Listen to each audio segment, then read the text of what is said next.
안녕하세요. 미국 유학고수TV 시청자 여러분들, 유학고수입니다. 자, 오늘은 여러분들과 이야기해 볼 내용은 국뽕에 빠지지 말라는 얘기를 좀 해보고 싶어요. 국뽕. 제가 왜 이 이야기를 해드리냐면 제 채널에 사실 요즘 약간의 부작용이 있는데 그걸 얘기해 드려볼게요. 제가 이 채널을 만든 근본적인 이유는 뭐냐면, 제가 미국에서 박사과정을 가려고 하는 후배들에게 도움을 주기 위해서요. 왜냐면 제가 미국에서 박사를 하던 당시에는 이런 이야기를 해줄 수 있는 선배라고 하는 사람들이 없었어요. 그래서 정보를 얻을 수 있는 유일한 길은 다니는 같은 학교 나온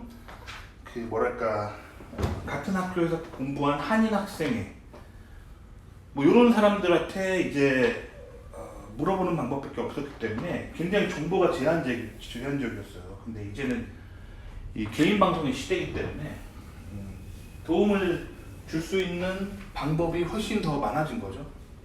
그래서 저는 제 채널의 본 목적은 20살 때의 저와 같은 사람들에게 도움을 주고 싶어서 만들었는데, 이제 제가 기독교인이다 보니까 성경의 가치를 지키는 그런 이야기들도 할 수밖에 없습니다.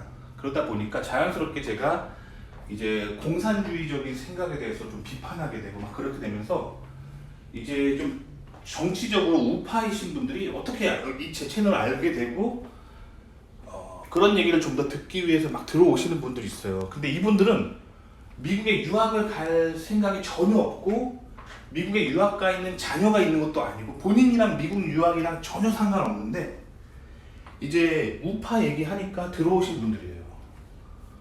그러니까 보통 이런 사람들은 나이가 많은 할아버지 할머니들이 많고 특히 할아버님들이 많으세요. 그래서 한 60대 70대 할아버님들이 전혀 유학과 상관없는데 이제 한국의 방구석에서 앉아 계시면서 이제 우파를 옹호할 만한 뭐 소식들이 뭐가 없나 하고 막 검색하시다 들어오신 거예요.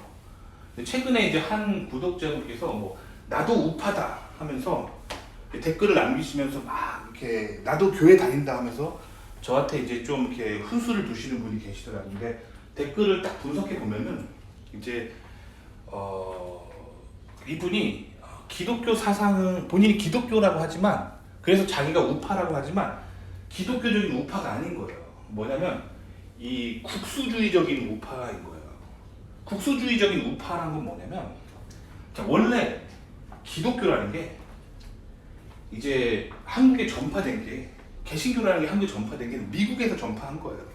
원래 한국은 유교를 믿던 나라잖아요. 근데 이제 미국과 소련의 이 패권 전쟁에서 이제 북쪽은 소련에게 넘어가고 남쪽은 이제 미국의 영향력을 받으면서 이제 미국의 이승만 대통령이라는 분이 미국의 지원을 받아가면서 이제 미국의 우방국인 대한민국을 만든 거잖아요.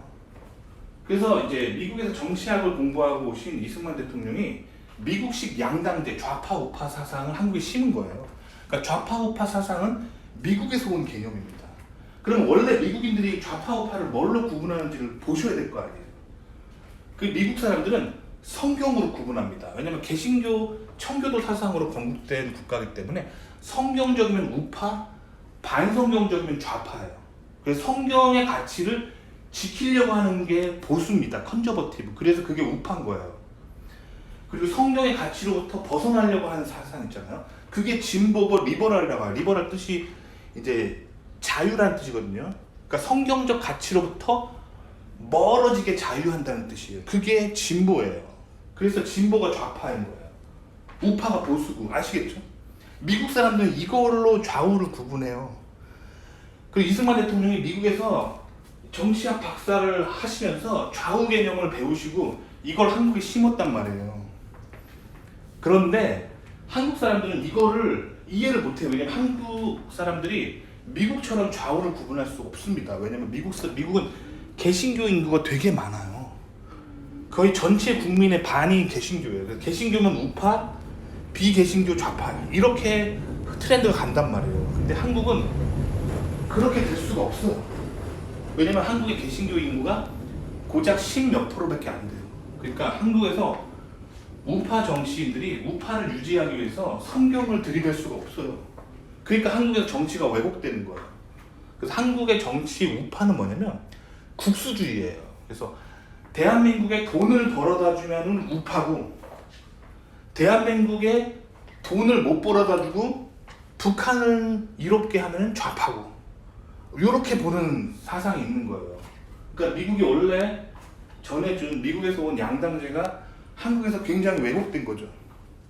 그러니까 한국에 계신 그 노인분들이 이거에 취약하단 말이에요. 그러니까 한국의 역대 정치인들이 이거 가지고 세뇌를 너무 많이 했어요. 그래서 한국의 그 노인들이 좌우 개념이 굉장히 없어요. 그러니까 본인이 우파라고 생각하면서 본인은 이제 한국을 지키는 우파다 하면서 막 이렇게 태극기 막 드는데, 그게 보수 사상이 아닌 거예요. 성경적이면 우파, 반성경적이면 좌파, 이렇게 구분해야 되는 건데, 대한민국에 돈을 벌어다 주면 우파, 대한민국에 돈을 못 벌어다 주면 좌파, 북한을 이롭게 하면 좌파, 공산당 싫어하면 우파, 이렇게 보기 때문에 굉장히 국뽕에 취약합니다. 그러니까 그렇게 되면 어떻게 되냐면 이 노인분들이 나는 한평생 우파로 살았는데 결국 가난에 빠지게 돼요. 무슨 말인지 알아요? 성경을 지키기 위해서 성경적 가치를 보수하게 되면은 자연스럽게 부자가 되거든요. 그런데 이 한국의 국뽕에 빠져가지고 우파가 되면은 가난해집니다. 그래서 제가 이거를 얘기할 수밖에 없었던 거예요. 아시겠죠? 자, 그래서 왜 그 한국의 보수 우파라고 하는 사람 중에 보수 우파를 지지하지만 계속 가난해지는 사람이 있는지, 그건 이제 성경을 붙들고 우파가 된 게 아니라 국뽕에 빠져서 우파가 됐기 때문에. 한국은 국뽕이 좌파에도 있고 우파에도 있어요. 그러니까 국뽕 분별을 잘 하셔야 돼요. 자, 이 국뽕이 좌파에 있는 국뽕은 뭐냐면 이제 조선 민족주의를 바탕으로 한 국뽕이죠. 그래서 이 조선의 사상이 위대한 거고, 이제 일본 그 조선을 먹었던 일본은 무조건 나쁜 거고, 요렇게 보는 민족주의적인 국뽕이 있습니다. 좌파 국뽕이라고 하죠. 우파 국뽕은 이제 한국이 했던 그 일들 중에 이제 대부분의 이제 과학기술은 사실 미국의 우방이라고 하는 세력들을 심기 위해서 미국이 국제 정치적으로 일본과 대한민국과 대만을 키워주는 게 있어요. 동아시아, 왜냐면 소련과 중국을 견제하기 위해서 그렇게 했던 거거든요. 그래서 미국이 다 전해준 기술이에요. 한국의 뭐 반도체 기술, 전자 기술 다 미국이 전해준 기술이에요. 근데 그거를 이제 국수주의적인 그런 한국의 우파들은 이걸 어떻게 이제 또 거짓말을 하냐면 대한민국이 다 해낸 거다, 이런 시선으로 보기 때문에 이제 이런 사상에 빠지면 가난해지는 거예요. 왜냐면 원천 기술이 오는 국가는 미국인데 한국이 세계 최초로 이런 기술을 개발했다라고 보게 되면 이게 잘못된 뷰에 빠지는 거잖아요. 그러면 기술의 원천을 잃어버리고 가난해지는 거예요. 아시겠죠? 그래서 한국의 노인분들이 되게 안타까운 게 이런 거예요. 그래서 뭐 자기는 우파다라고 하면서 막 저한테 뭐 막 이렇게 인터넷에서 본 다양한 찌라시 같은 정보들을 막 저한테 주는데, 그 당신들이 진짜 우파가 아니라 국뽕에 빠져있는 우파인 거예요. 대표적인 게 뭐 한국 반도체가 세계 뭐 최초로 뭘 해냈다, 이런 사상에 빠지시면 안 됩니다. 아시겠죠? 그러니까 한국 사람들이 좌우를 구분을 너무 못해요. 기독교인이라고 하는 사람들조차도 좌우 구분을 못해요. 한 구독자분이 생각이 나는데, 저는 이제 솔직히 말하면 한국의 기독교 방송을 잘 안 보거든요. 영어로 된 이제 미국 기독교 방송을 많이 보거든요. 그러니까 한국 기독교 방송이 조금 어두워요, 솔직히 말하면. 그런데 이제 어떤 구독자분께서 제가 최근에 이제 뭐 기독교 방송 보고 제가 한국의 기독교 방송 보고 뭐 느낀 점들을 살짝 얘기했는데, 이제 그거를 좀 잘 분석해 주시더라고요. 그래서 한국의 그 방송이 좀 진보 성향 있는 기독교 방송이라서 뭐 조심하라 이런 코멘트를 주시더라고요. 그런 건 감사해요. 그러니까 저보다 한국의 기독교 방송을 더 잘 아시는 거죠. 저는 아무래도 미국에 있으니까. 근데 그 후에 이제 제가 이렇게 한번 칭찬해 드리니까 이분이 되게 신난 거예요. 아, 내가 박사를 가리키다니 하면서 으쓱으쓱 하신 거예요, 이 할아버님이. 그래서 뭐 할머님인지 모르겠지만 으쓱으쓱 하신 거예요. 그 이후로 어떤 일이 벌어졌냐면 제가 이렇게 만드는 모든 영상마다 말하는 것 내용들을 자꾸 인터넷 검색해가지고 그 블로그에 있는 걸 자꾸 퍼오는 거예요. 다른 개인 방송 링크를 막 퍼와가지고 계속 막 이렇게 뭐 이거 혹시 알고 있냐, 이거 혹시 알고 있냐 막 하는데 전형적인 이제 한국의 나이 드신 이제 꼰대 지적질이죠. 굉장히 피곤했어요. 일단 피곤했는데 피곤해도 좀 제가 참아드리려고 했는데 너무 과도한 그런 국뽕적인 내용들을 자꾸 퍼나르시니까 제가 너무 피곤해졌어요. 제가 그걸 몰라서 그러는 게 아니라 인터넷에 있는 내용들을 검색 엔진에 검색하고 나오는 정보를 컨트롤 C, 컨트롤 V에서 남에게 제공하는 그런 정보는 지식이 아니에요. 그거는 누구나 할 수 있는 거고, 솔직히 말씀드리면 초등학생도 할 수 있는 거예요. 초등학생도 검색어만 알면 검색할 수 있는 세상이잖아요. 그걸 컨트롤 C하고 컨트롤 V에서 그 내용을 가지고 남을 가리키려 하면은 의미가 없는 행동입니다. 제가 그걸 몰라서 그러는 게 아니에요. 그게 아니라 대한민국의 미디어들이 너무 국뽕에 치우쳐 있어 좌파도 국뽕에 빠져 있고 우파도 국뽕에 빠져 있습니다. 한국은. 그래서 이 모든 사상들의 집합체가 한국을 자꾸 가난으로 가게 되는 거예요. 왜냐면 정보를 잘못 아니까요.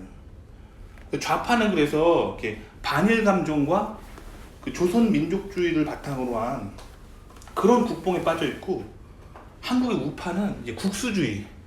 대한민국이 세계 최초로 뭐 해내가지고 엄청나게 돈 벌고 있다. 이거 되게 대한민국이 되게 똑똑한 거다. 뭐 이런 걸로 자꾸 거짓말하니까 한국은 좌우를 떠나서 국뽕 때문에 이제 국가 전체가 거짓말에 빠져 있다고 보시면 돼요. 그러니까 인터넷에 있는 내용은 컨트롤 C, 컨트롤 V에서 저한테 주지 마시라는 거예요. 너무 피곤합니다. 제가 그걸 몰라서 그러는 게 아니라는 거예요. 자, 대표적인 게 뭐냐면 요즘 한국에서 굉장히 인기 있는 국뽕이 뭐냐면 대한민국 최초의 반도체를 개발한 사람이 있는데 그 사람이 대한민국 최초로 무슨 반도체를 개발했는데 그거를 한국 대기업에 빼앗겼다. 뭐 이런 시선인데 그것 자체도 국뽕이에요.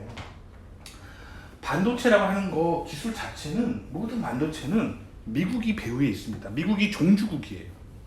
그리고 미국이 국제 정치학적으로 자신들의 우방에게 이런 미국이 생각하는 핵심 기술은 아니나 그 미국의 경제에 필요한 그런 전자 부품이나 반도체 공장들을 미국의 우방들에다가 심어줘요.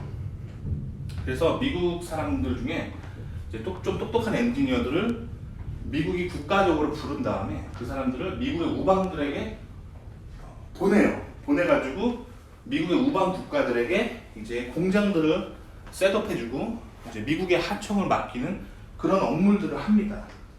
그래서 미국의 할아버지들은 다 젊었을 때, 미국의 할아버지 엔지니어들은 젊었을 때 다 그렇게 해본 경험들이 있어요. 아시겠죠? 그러니까 미국이 다 전파해 준 거란 말이에요. 근데 그거를 한국의 미디어들은 이제 국뽕으로 대한민국이 해냈다. 이런 식으로 그러니까 한국의 우파 미디어들이 이런 걸 좀 많이 해요. 한국이 이거를 국가 중심적으로 해내서 한국이 이 기술 때문에 되게 위대해질 거다. 이런 거짓말을 많이 하거든요. 우파라고 하는 세력들이. 그리고 좌파는 또 어떻게 거짓말하냐면 그 기술에 일본 제품이 많이 들어갔는데 일본 제품 불매운동하고 이거를 국산화해야 된다. 이건 이제 좌파, 한국 좌파가 하는 또 국뽕이에요. 그래서 한국은 좌우를 이렇게 불문하고 다 이렇게 국뽕에 빠지는 경향이 있는데, 근데 국뽕 자체가 성경적으로 봤을 때는 그 좌파예요. 인본주의. 아시겠죠? 그러니까 한국은 좌우를 불문하고 다 좌파에 빠져 있다고 보시면 돼요. 그러니까 한국에 진정한 우파가 많이 없어요. 성경적으로 공산주의 사회주의를 반대하고 성경적으로 민족주의 사상을 반대하고 성경적으로 자유민주주의와 성경적 자본주의를 수호하고 그런 하나님이 주신 자유의지를 가지고 사람들의 자유 그런 의지와 인권을 보호하고 이런 성경적 우파가 한국에는 거의 없어요. 왜냐면 개신교 인구가 너무 낮아서 그런 거예요. 그래서 제가 한국인들에게 요즘 드리고 싶은 말씀은 국뽕을 진짜 조심하라는 거예요. 국뽕에 빠지면 가난해집니다. 국뽕에 빠지면 가난해져. 왜냐면 거짓말이니까요. 정보를 정확하게 알아야 사람이 성공하고 부자가 되는 거예요. 근데 국뽕에 빠지면 가난해집니다. 아시겠죠? 그러니까 뭐 한국 반도체 세계 최초로 개발한 사람이 누구누구 박사인데 다 개발해 놨는데 뭐 미국 다 개발해 놨더니 그 한국 대기업에 다 뺏겼다. 이런 거짓말 좀 믿지 마시고요. 그 배경의 실제 스토리는 뭐냐면 미국의 우방이라고 하는 한국에다가 그 반도체 공장을 심어준 건데 그 박사님과 그 모모 전자라고 하는 회사가 하청업체 수주 전쟁에서 그 한국 대기업이 이긴 거예요. 그렇게 보시면 돼요. 그러니까 한국의 그 국뽕에 좀 속지 마시고 그런 국뽕에 속으면 가난해집니다. 님이 가난한 이유 중에 하나가 미디어의 국뽕에 속아서 그런 것도 있어요. 아시겠죠? 정보를 정확하게 알아야 사람이 가난해지지 않는 겁니다. 그래서 제가 항상 여러분들한테 이 국뽕에 대해서 계속 경고를 드리잖아요. 왜냐면 미국에 갈 사람들은 정말 국뽕을 경계해야 돼요. 왜냐면 미국이 한국에다가 전파해준 기술 자체가 그 미국 입장에서 별로 안 중요한 거예요. 정말 중요하다면 미국이 꽁꽁 그 가지고 있겠죠. 어디 지하에 미국의 내륙에 있는 지하에 있는 뭐 지하 10층 정도 되는 연구실에다가 꽁꽁 넣어놓고 절대 외국으로 안 주겠죠. 반면에 그렇게 쉽게 그 한국에다 세팅해 줄 수 있는 기술들은 이제 B급이나 C급의 기술들이에요. 근데 한국에 있다 보면 한국 미디어가 그게 세계 최고다라고 하니까 이 자꾸 눈이 여러분들이 삐뚤어지게 되니까 미국 건너오면 망하는 거예요. 가난해지는 거예요. 아시겠죠? 그런 거예요. 그러니까 여러분들 좀 조심하시고요. 마지막으로 한 가지 이게 국뽕에 빠지면 안 된다는 걸 마지막으로 얘기해 줄게요. 지금 2024년이죠. 여러분들 주식을 사면 어떤 주식을 사겠어요? 뭐 신문 보고 뭐 다들 인공지능이 중요하다는 거 알고 인공지능 회사 GPU 회사 주식 사겠죠. 지금 2024년에. 근데 제가 2008년에 미국에 처음 왔는데 제 백인 친구들이 2008년에 돈 생기면 다 털어가지고 GPU 주식을 사더라고. 2008년에. 그때 이제 몇 달러 안 했어요. GPU 주식 몇 달러 안 했습니다. 10달러도 넘지 않았던 시절이에요. 아시겠죠? 지금은 막 1000달러 넘어가잖아요. 그러니까 이렇게 미국 사람들이 원천 기술을 보는 눈이 있다는 거예요. 근데 당시에 유학 갔던 유학생 친구들은 뭐 어떤 테크놀로지가 괜찮냐 하면은 다 뭐 메모리 얘기하고 뭐 한국의 그 모 자동차 회사의 뭐 새로 나온 뭐 가솔린 엔진에 대해서 막 얘기하고 그렇게 뒤쳐져 있었단 말이에요. 그 시즌에 미국인들은 다 GPU 주식 사고 인공지능 자율주행 자동차에 대해서 그때부터 막 공부하고 GPU를 이용한 뭐 머신러닝 공부하고 2008년에 그러고 있었어요. 근데 한국에서 유학 온 애들은 다 그때 뭐 한국에서 석사 마치고 미국 와가지고 한국의 국뽕 뉴스만 맨날 보다가 와가지고 막 뭐 메모리 박사때 전공하고 뭐 가솔린 엔진, 디젤 엔진 막 박사때 전공하고 그 어떻게 되냐면 다 망했어요 미국에서. 그래서 오갈 데가 없어져서 다 한국 귀국했습니다. 아시겠죠? 그러니까 국뽕 조심하라는 거야. 도움이 되시기 바랍니다.